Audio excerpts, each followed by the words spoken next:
Well, hello. I'm a little festive because it's after Thanksgiving, so I feel it's appropriate. Anyways, welcome to another episode of Double B's Garage. I promised you this episode when we had the video on the Supra with regards to a white car, Grand Prix white car with cinnamon leather interior, and I was going to introduce that car soon. I've actually done some work on the car. I didn't film that portion. I'm not really sure why, but I just felt like I wanted to get the car and the motor and everything out. And we'll talk about that in a minute. But first, I wanted to show you and tell you a little bit about the car. This car is a 1976 Porsche 912E. They only made this car for 1 year, and it was only for North America only. The 912 is in a 911 body, but it has a 4-cylinder motor. So when these cars were made back in the day, they made them really for the economic value. I think they were $4,000 or $5,000 less than a normal 911. The nice thing is it actually handles better than a 911 because you don't have an extra 100 pounds of weight over the rear end of the vehicle past the rear axle. So that's good. But it had a whopping like 93 horsepower in 1976. When they stopped making the 912 in 73, they were making the 914 for a while, from 71 to 76 or 75. And in that year of 76, when they stopped making the 914 and they started making the 924, they needed a car for North America, US only, for 1 year as kind of a transition car. And because they were already building the 911, they had a motor from the 914 and a body from the 911, and they said, why don't we just build another 912? This 912 is a 912E. The difference with this car versus any other 912 is one, that it's a 2-liter motor, which is the same motor you would find in a 914 of its era. And then secondly, the E stands for fuel injection. It's like a German word starting with E that's for fuel injection. So I'll tell you a little bit about the car in a minute, but I wanted to just kind of do a brief interview of the vehicle, and then we will walk around, kind of show you what I've been working on, what I have yet to do, all the things that the car is going to be done with it, and then we'll go from there. All right? Tune in. Here we go. All right, so we're back. Now, to unveil the car. Again, remember I said it was Grand Prix white, 1976. This car has been in my brother's friend's garage for about the last 11 years, and it was in storage. It was actually heated storage, so it was temperature controlled. It wasn't too hot in the summer in Georgia, and wasn't too cold in the winter. So the car has had a decent life, even though it was sitting. It took about 1.5 years to buy the car, and I was finally able to get the deal done a few months ago, and the car's been here for about 4 months now. It took maybe 2 months to get it together. My brother packed it up for me in Georgia, and he lives about 20 or 30 minutes from the person who sold it to us. And we got it all set up, and then he loaded up the car, and I went to the lowest bidder and had the thing shipped here. So anyways, it was great having the car finally arrive, but I've really been neglecting it. It's been under a cover and basically been sitting here ever since. Now, when I first got the car, it needed to be put back together. The previous owner had taken the car apart. When I say apart, like most of the interior and the top part of the motor. So when you look in the engine bay, it was just the motor. And I'll put some pictures up while I'm talking to you about this. But in California, we need the air injection system and the smog pump. And he did not have the smog pump. He had the air injection system, but the smog pump and the belt drive system that holds the pump was gone. So I had to source that. So that has been sourced, and that took a little bit of a while to find those things and get those here and make sure they were correct. But when I started to thread back in the air injection lines right here, you could see there's tiny little thread on there. I got a tap and die set. So the die, I was able to chase these threads and make sure that they were good to go. The tap, however, I was trying to tap those in the heads in the car. And it was really difficult. I couldn't do anything with getting the taps in. It wasn't going very quickly, and I was worried that I was going to ruin the threads inside the heads for these air injectors. So I did the right thing, and I completely ignored it. No, I'm just kidding. I did the right thing, and I decided to pull the motor. Now, my goal originally was to get the car running, see how the motor ran, and then pull it, reseal it, do a bunch of stuff, rebuild it if need be, if it was smoking, address all the heads, all that sort of thing. But in the end, it just became obvious that I wasn't going to be able to get this thing running in the car. And I didn't want to ruin something trying to get it running, then just have to take it out and redo something else and do more work maybe for myself later. So here we are. The motor. that has been out for a little while, and I've made a bunch of progress on it. I also will show you a picture of that. But here's the motor right now. So I've taken the motor out. I've taken all the engine tin out of the motor. I've broken it down. Hi, honey. Hi, Papa. You got an orange? Yeah. Good. There's Koa. There's a little lot guy. more outside. There's more oranges outside? Yeah. Okay. So this is the motor right here. It was caked with oil all the way down on the bottom. I mean, as you can imagine, these cars were driven. This car's got about 105,000 miles on it. So this is, a motor of the similar mileage because I don't think it's ever been out of the car. I think I'm the first one to take it out. And then here's the transmission. So the transmission, when I pulled the CV joints off the transmission, this is supposed to be like a thick axle grease inside the CV joints. And it actually started dripping like water. So it was really, really old. Hey, Koa. What's up, buddy? How are you? How are you? You having a good time? So I'm going to make sure this is dialed in, but unfortunately, I'm not going to really be able to check if it's leaking. I'm going to change the obvious. I'm going to change the output shaft seals here. I'll change this seal in here. The clutch actually looks really, really to be in great shape, and I'll change the shift rod seal as well before I put it back in. Over here, here's the clutch. There isn't much burning or scoring on the flywheel at all. And then this disc has a lot of meat left in it. As you can see, I mean, there's a ton of space in there. So this is probably going to be totally fine and reusable. Cole, why are you chewing on my, are you serious? You're so funny. And then here's all the engine tin, the fan, the coil. I'll get all the engine tin painted or powder coated, cooling fan. This is the exhaust. Everything came off pretty easily. Alternator. This is the fan shroud on the back that kind of cools the air and ducts it. But a little bit about the car. So, Kira, what year is the car? Do you remember the year? No. You don't? We just talked about it. 1975? 76. Oh. And what is significant about that year? Because when this guy was born, this car was being made. Being made, yeah. Being made. Yeah. When he was born. So it's a good year. But anyways. Yeah, very good year. Yeah, very good year. Very good year. Thank you, honey. So here's the 912. It has, over the years, it's had some paint chip off of it. Remember, this is single stage. The previous owner had plugged the holes for the headlight washers. I'm going to re-unplug those and put the headlight washers in. He kind of assembled, my brother actually did assembly on the bumpers front and rear just to get it to here. So that's why it doesn't have any seals in here. But remember, all this stuff's going to come off and be painted. These are actually 14-inch Fuchs. The Fuchs, these are considered comfort ride. You could get a 15-inch steel wheel, but the 14-inch allowed more sidewall, so it gave you a softer ride. And so that's why these were called comfort ride Fuchs. I like them. A lot of people will take these off, put larger Fuchs on, and actually leave whatever original tires they have, and then only put those back on when they go to a car show, so it's actually period correct and they can be judged correctly.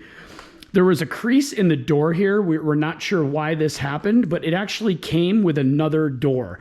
All of the rubber, all the stuff that goes along the sides are with the car.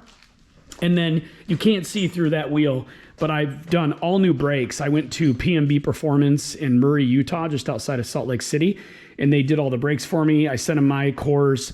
They sent these back. It's around $800 to get the brakes done with pads. It's $1,200, and then they give you back a $400 core once they get your brakes and make sure that that they're able to be rebuilt, right? That they're good cores. The CV joints I will have repacked and make sure those look good. It came with a new Bosch exhaust for a 912E. I got really lucky there. It's never even been used. My brother just bolted it on to come in. Tech tip, put everything in bags. This will help tremendously when you are working on your car to make sure you don't forget what's what. You can put little notes on the bags. I do this with every one of my builds. There's all the smog equipment that I sourced. I actually have 2 different pumps to ensure that I can make one work. The wiring harness for the back, this is what will actually go to the electronic fuel injection computer. And then fuel injectors, that's the throttle body that sits in the middle, air box, and then some other intake runners and some springs and things like that. So This is the basic car. This bumper actually came off one of the previous owners. He had another 912, and he took this bumper off and gave this to me because this was in better shape than the other one. You could see the rubber boots are actually in really good shape. Obviously, this will be all disassembled, and I will take this all apart. But you can see up there's the 912. And then I also have, it came with another door and another hood. Apparently, he didn't like this hood very much. I'm not really sure why. It seems to be in good nick. Either way, I will use whatever hood is best, and then I will probably do something with this just in the garage, maybe do a Gulf or a Martini livery paint scheme or wrap on it and hang it on the wall. So, but everything I have everything for this, all the fog lights. This is a non-AC car, and then also non-sunroof. So no sunroof, no AC. Only about 400 or 500 of the cars had AC, so it's in sunroof, so it's pretty rare. But they made 2,099 of these vehicles for the U.S. for 1 year only, and about halfway through the run, they started to coat metal with an anti-rust corrosion product, and so the early cars actually rusted a lot more easily than the later cars. This car is, I think, number 1,465, give or take 30. But so this was later in the run. So this was actually undercoated, and with it only having 105,000 miles on it and being from the South, there's no rust. I mean, the car is zero rust. My brother put the gas tank back in so it could ship back to me, which I will take back out. I also replaced the master cylinder when I did the brakes because that was froze up. So I have the old one. I think I was able to unfreeze it, but it came with a new master cylinder. So why wouldn't I change that, right? But it's really, really a nice car. So what I'm going to do is I'm going to hand this over to my daughter, and I'll lower the car and we'll get it down, and I'll show you some of the interior bits, and then I'll walk you over and show you the rest of the pieces. So can you just hold that? And yeah. I'm going to lower the car a little bit so I can see the interior. You can stay there, okay, Pumpkin? Okay. All right. Can you let me know if I get too close to anything on the ground over there? Okay. All right.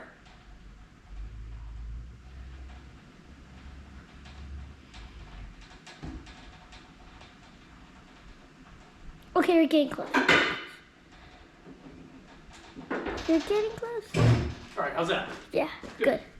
Thank you, Pumpkin. All right. So here she is a little better. So I mentioned before, this has cinnamon interior, which is actually in really good shape. And it has sport seats, which I have all these pockets too as well. This has sport seats right here. You can see the big bolsters. That is pretty rare for a 912. And the reason why this has sport seats, in my opinion, is because they were producing this car in 1976 alongside all 911s. And back in the day when they were making 912s, they were made kind of in a different area, and so they didn't have a lot of options like sport seats. So for this to have sport seats in it is pretty rare. The only bolster that is a little wore out is the one on the driver's side over there. I don't know if you can see that from here, but I will try to fix the piping and get these all cleaned up because really I kind of want to keep the originality. But you can see the carpet in here looks good. Yeah, it looks very good. It looks almost brand new. I mean, the headliner, aside from maybe a little cleaning, is in good shape too. And I apologize. I said there was no rust on this car. The only rust in the car was from the battery tray. And, these cars are notorious for sitting for long periods of time. And what happened is the battery tray rusted. So before the car came to me, my brother had his friend, who's an expert welder, actually help do this before it got shipped to me. And the main reason is that my brother has a 74 911S, and over the years it had been changed into a 930. It had steel flares put on it. Half the body is carbon fiber, and the only thing he had with his car was the same issue. It was rusting up front, and they borrowed the jig that actually connects to the suspension components to make sure the car is completely straight, and they fixed his car, but his car needed a lot more work than mine. My car didn't even need the jig because it was only the battery tray, and it wasn't the structural piece where the suspension goes onto. So this did not need to be replaced right here, as you can see, only the metal around it. They're genuine Porsche parts. And so that was the only thing that we needed to do. And what I will do is I will spray that white when we have the car painted to make sure it matches inside once the gas tank and everything is out. And we should be good to go. So I'm excited for the 912. Next is going to be tear down of the motor, making sure that everything is dialed in here. I'm going to pull the heads off probably today, and then the cylinders, and then we'll see what it looks like in here and how they feel, and to see if I need to split the case. The rear main was leaking, so I'll definitely have to replace the rear main seal. But if I have to split the case, it's fine. These are really easy motors to work on, and should be fun. So, Kira, anything else you want to say? He works on Porsches, and my uncle, in fact, he helped make this. Porsche.